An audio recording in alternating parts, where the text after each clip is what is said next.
Hello everyone.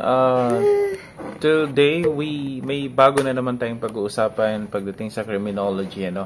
So napansin kasi natin medyo marami ang nagtatanong palagi pagdating sa criminology at pagdating naman sa criminology, ano, mga pinag-uusapan lang naman natin ay patungkol sa mga theories, no, kung bakit nagkakaroon ng crime, no, kung bakit nagkakaroon ng criminals and so on. So for today, pasensyahan nyo ng aking anak na makulit. So for today, we're going to talk about the conflict theory, no? So it is again another theory sa ating field sa criminology na nakikita nilang dahilan kung bakit nagkakaroon tayo ng crime is because of the it's because of the social classifications, no? So alam naman po natin that social classes are, that the society are divided into different social classes, no? The upper class, the middle class, and then the lower class, no? So according to the conflict theory, no, well, marami po ang mga proponents ng conflict theory, no, at iba-iba sila, lahat sila ay mayroong kanya-kanyang pananaw pagdating sa pag-explain kung bakit mayroong crime according to the conflict theory, no. So we have the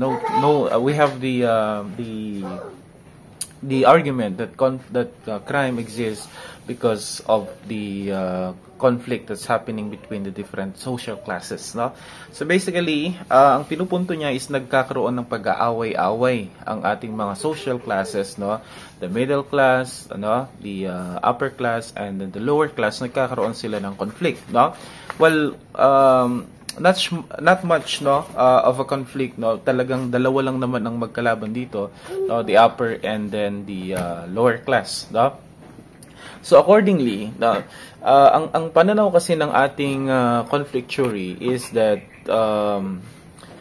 the members of the lower class are rebelling against the upper class, no.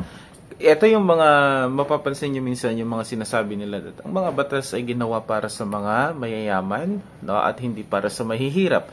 If ganun ang pananaw ng isang tao, definitely siya ay umaayon doon sa tinatawag nating conflict theory, na kung saan naniniwala kasi sila na ang mga batas natin ay ginawa para sa mayayaman lamang, no, para pagsilbihan ng mayayaman at para protektahan ng mayayaman, no, at ang kanilang mga kayamanan laban sa mga mahihirap. So basically yun yung summary, ano, yun yung summary ng tinitignan natin under conflict theory.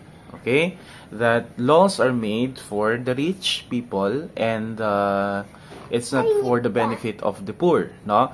So with that, nagkakaroon ngayon ng frustration or galit yung ating yung member ng mga lower classes. That's why they believe that these crimes committed are an expression of that frustration of the lower class to the upper class, no? So yun yung pinupunto ng ating conflict theory. So if you want to know more, no, there's a lot more that you can read, especially the theory of Karl Marx, kasi isa siya doon sa mga prominent proponents when it comes to conflict theory. Pasensyahan nyo na ang aking maingay na anak. So tatapusin na natin muna dyan ang ating video for today about conflict theory. That's it for today. See you. Bye-bye. Bye-bye. Bye-bye.